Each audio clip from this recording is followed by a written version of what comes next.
send a message to Washington. The message is one of more local control and one of the people's control. Government now is basically an imposition from Washington.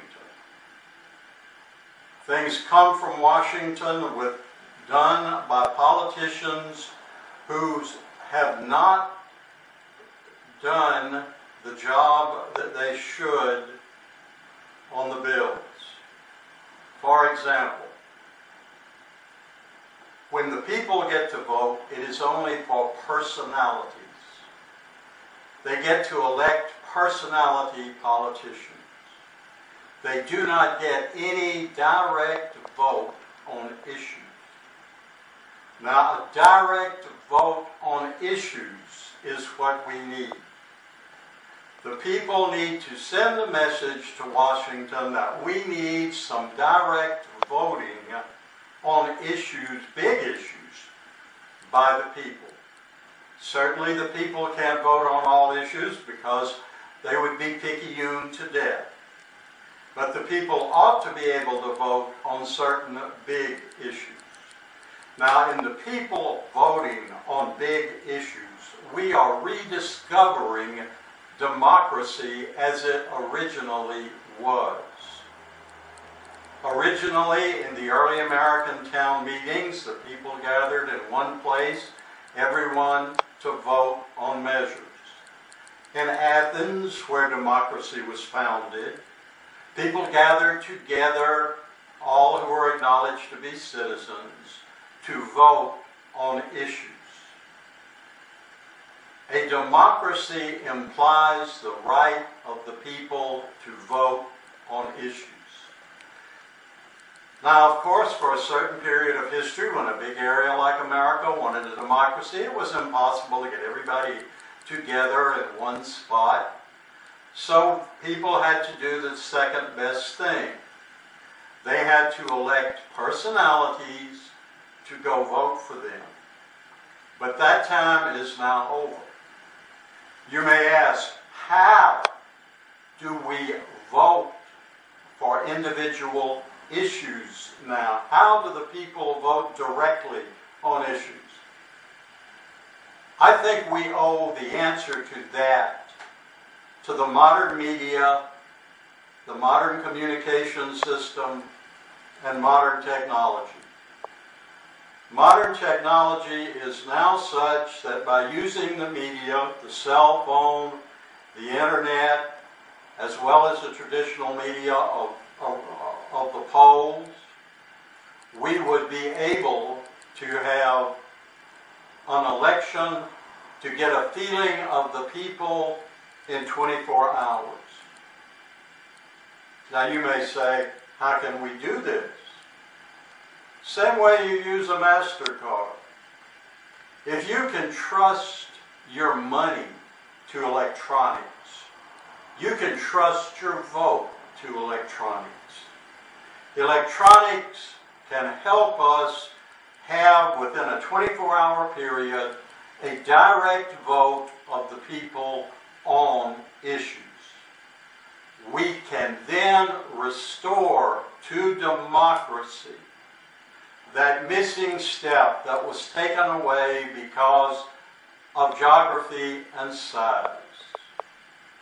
Our voting system now is a horse and buggy system. It has not been updated by technology. It still involves electing personalities from an area to go vote on everything for us, for we the people. We the people have almost no control over how they vote. The politicians we elect have no accountability to the people.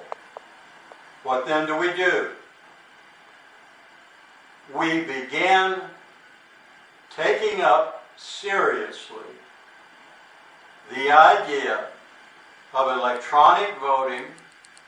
All we need really is a Social Security number, a secret PIN, and a computer at the other end, We can do it the same way that people use MasterCard. We can see to it that we can have a national direct vote on some issues. Now what we have, through the politicians, and many of the politicians are good men, but you can't have one man represent you on everything. And there's no reason to have the middleman anymore on all things. On big issues, we don't need to elect a politician to vote for us. We are not children. We are not challenged mentally. Many of us have opinions and views we very much want to express. We don't want to have people voting for us.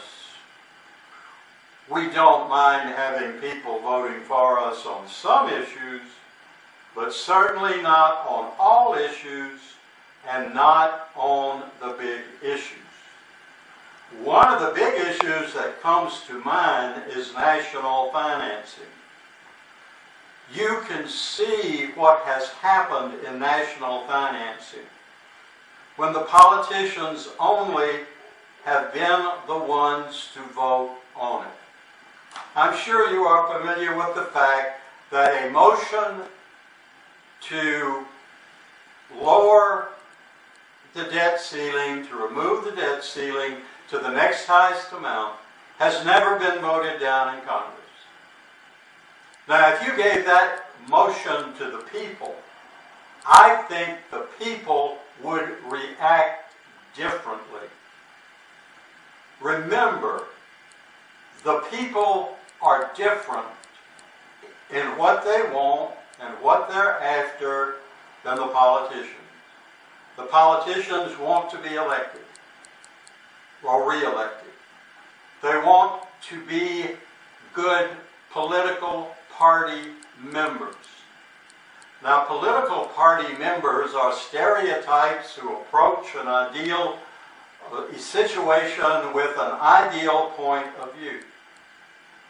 Now, the problem is situations aren't really very well solved with cookie-cutter ideological solutions. A problem has its own growth. A problem has a way in which it should be solved. Political party stereotypes simply cannot solve all problems.